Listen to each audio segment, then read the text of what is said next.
Costumer Alexis Noriega's love of cosplay and fantasy has morphed into a career constructing and designing articulated wings for performers and cosplayers. Today we're visiting her studio to see just how she designs, engineers, and constructs these magnificent mechanical constructions that are meant to be worn.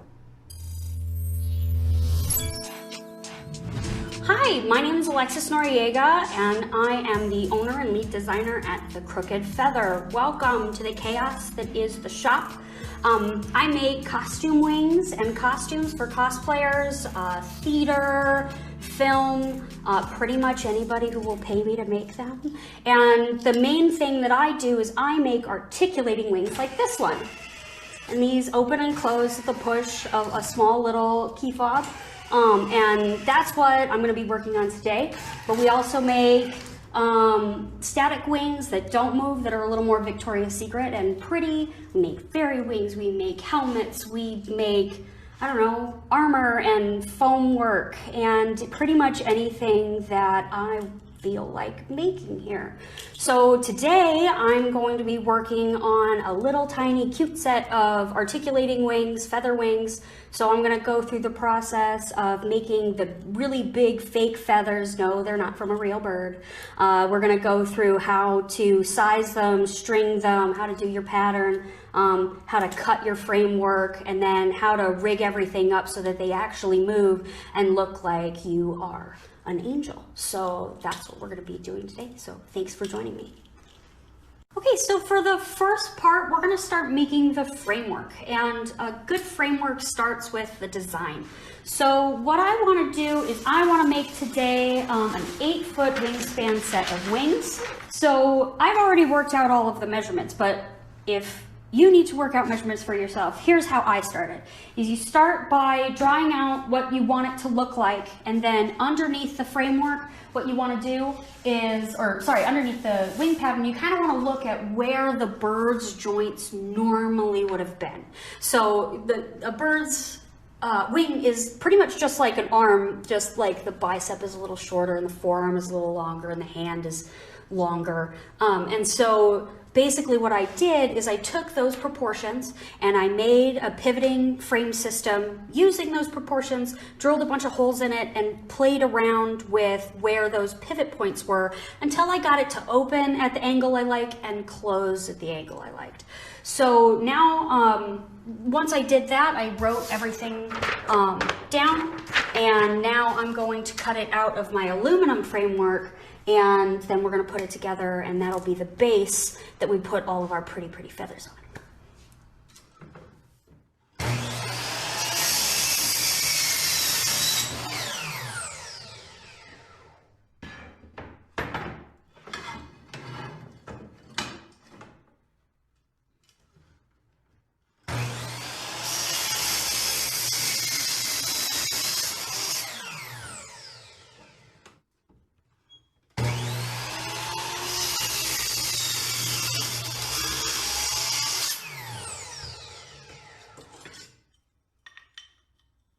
So now that I have all the pieces chopped up, now I need to put in the pivot points, and I have them taped together in twos, both for the chopping and for the drilling, so that both sides open and close at exactly the same, in exactly the same way. So they'll open to the same angle and close to the same angle.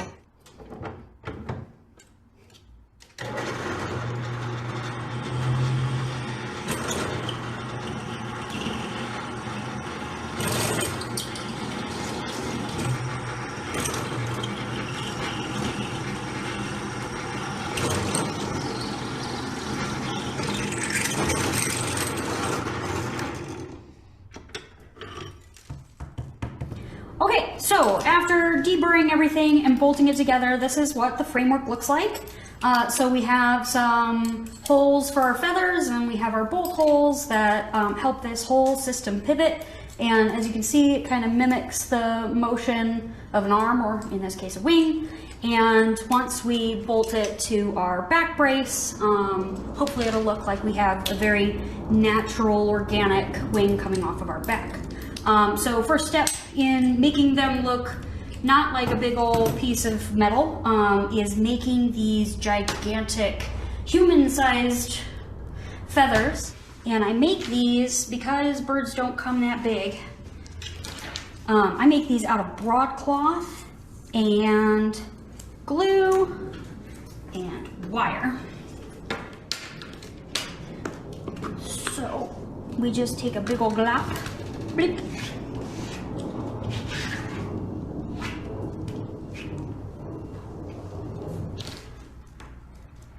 right in the center-ish, kind of, almost, close enough.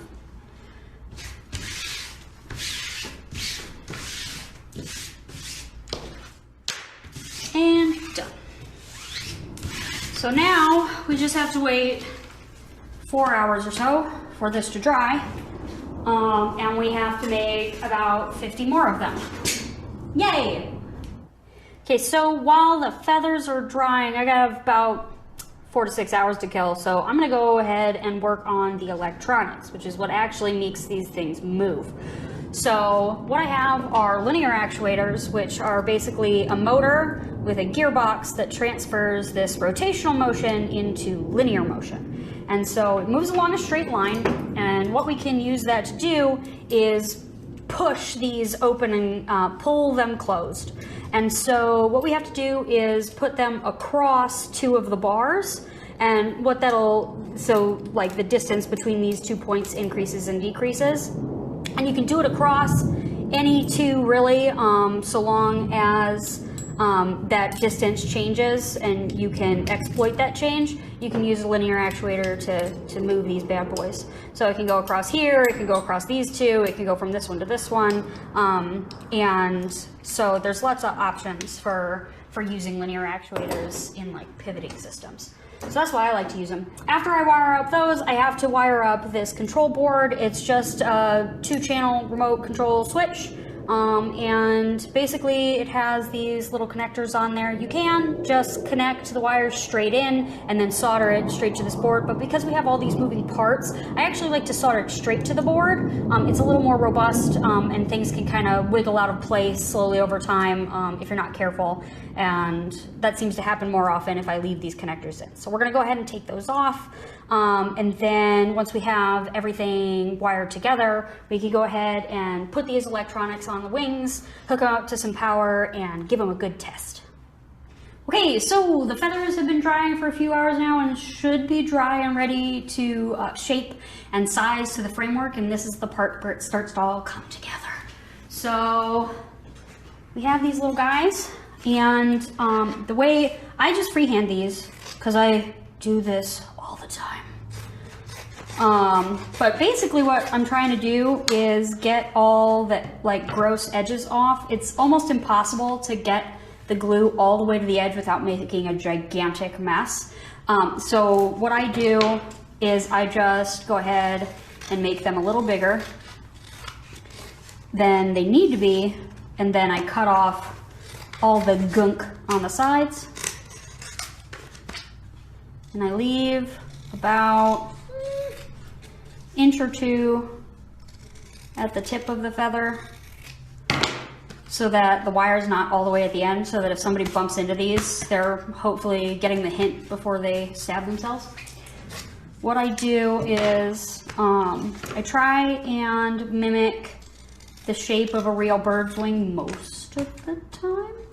But sometimes if you want like something more angelic, maybe you'll keep all of your feathers round. Or if you want, you're more of a rough and tumble character, or a fallen angel, maybe you'll kind of give yourself some pointy feathers all the way around. Or you can mimic real birds, which is what I normally try and do, which is you have your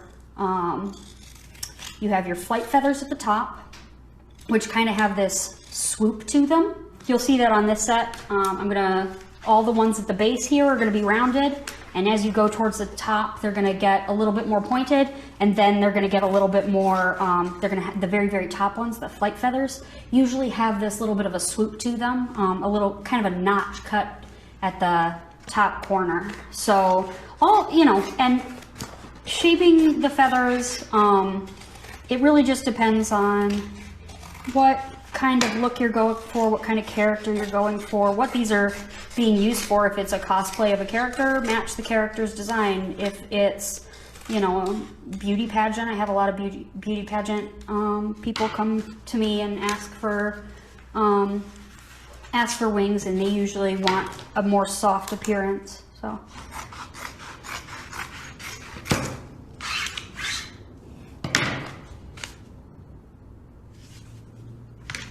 So I've got a couple of the feathers cut out and shaped roughly the way I want them. So I know where the edge of the feather is. So now I'm going to go ahead and size them to my framework.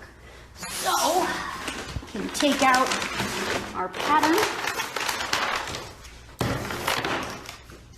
And you can start any side you want. But what I do is you want to go using your frame, because you want it to be specific to the bolt holes that you have for your feathers.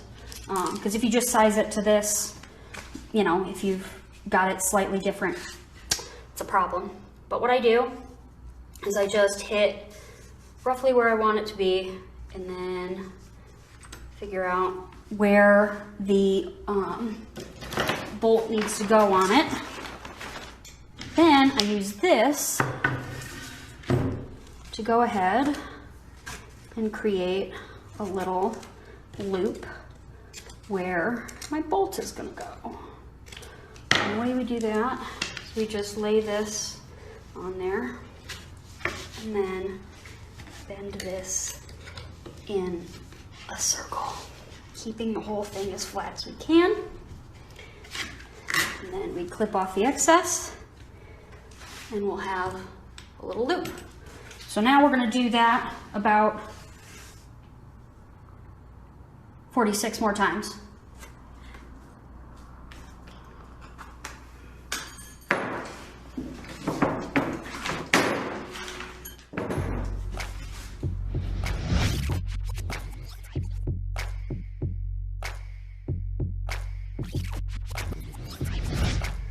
Okay, so I finished stringing everything, and so the next step, we are going to put on these real feathers. These are turkey quills, and the reason we do this is two reasons. One, we have this ugly string line that we want to cover, and we don't want people to see behind the magic of the wings. So this helps kind of mask that line and keep it looking realistic, but it also acts as the second layer of a bird feather. I believe they're called coverts, the second layer of feathers. And as the wing progresses, the feathers get smaller as it gets towards the body, and they get smaller as they get towards the top of the wing. And so I try and mimic that with my wings, making sure that this second layer of feathers they're still large, but they're kind of an intermediate step. So turkey quills serve that function really, really well because they're nice and broad.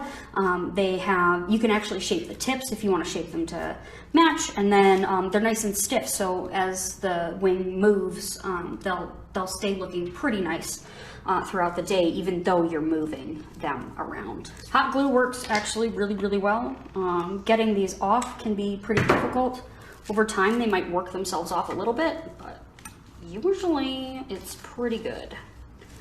So, and it's fast.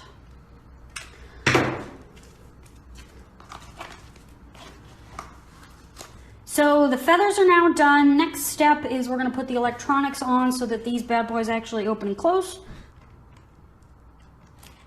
Okay. And then we're going to tighten down.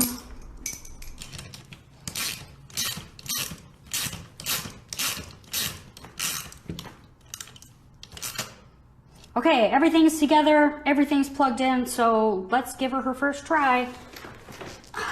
Want to just make sure, even though we clipped everything together in pairs, I want to make sure that she opens and closes the same amount.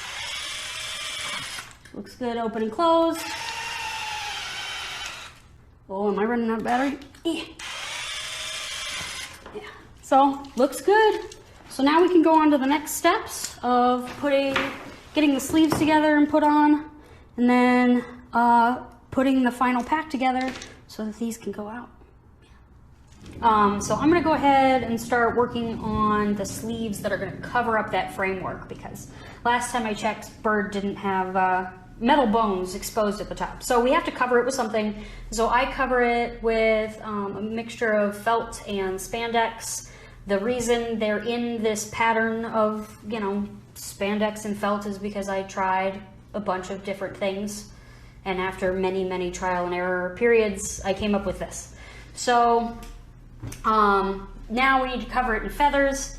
Because we have to have this dip at the bottom to maintain like proper proportion and making sure it actually looks like a real wing at the end, I only sew on the fuzzies, these little goose shoulder feathers, only get sewn to about here. After that, we're going to glue on more of those quills so everything kind of ties together and looks like it's all one piece instead of, you know, all of these little pieces, which is what they actually are. So I'm going to add on a bunch more of these fuzzy dudes to the wing.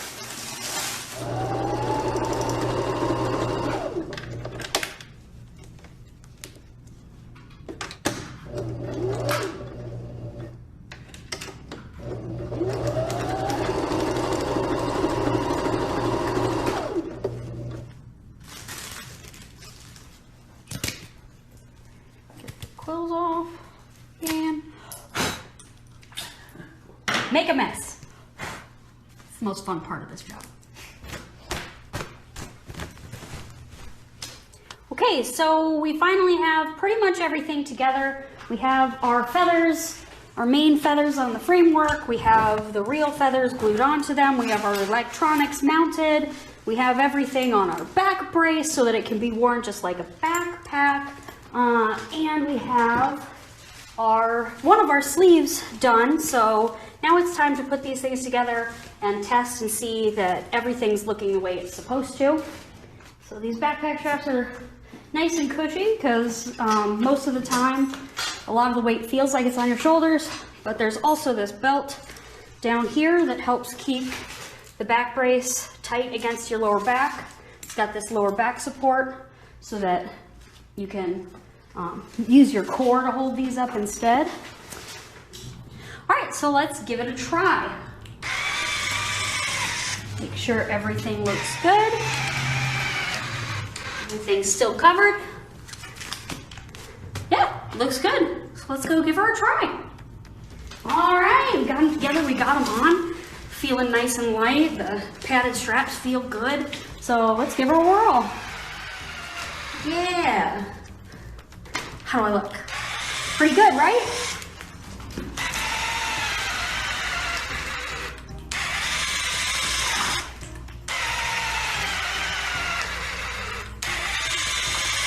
These are an 8-foot wingspan. It's a really nice, cute little size, especially on anyone bigger than me. But it's pretty good for smaller adults or large children. And they're nice and light, they feel good. The lower back support helps keep this off of my shoulder pretty well. So yeah, and these are like super fun to wear at cons. Everybody's always super impressed when for no apparent reason they just open, because you can hide this remote all kinds of places. So yeah, in the shop we made a framework, we hooked everything together, we've got some electronics on there, made some nice big feathers, put some real feathers on there to give it this nice realistic look. So, you know, now we can turn into an angel, and that's always super fun. Or, you know, a fallen angel if you want. If you guys want to check out more of my work and see how to build more of these kinds of things, my stuff is on thecrookedfeather.com. You can find me on Patreon, Facebook, and on Instagram, all under The Crooked Feather. And yeah, hopefully I'll get to see you there or at a convention sometime. Thanks for coming by.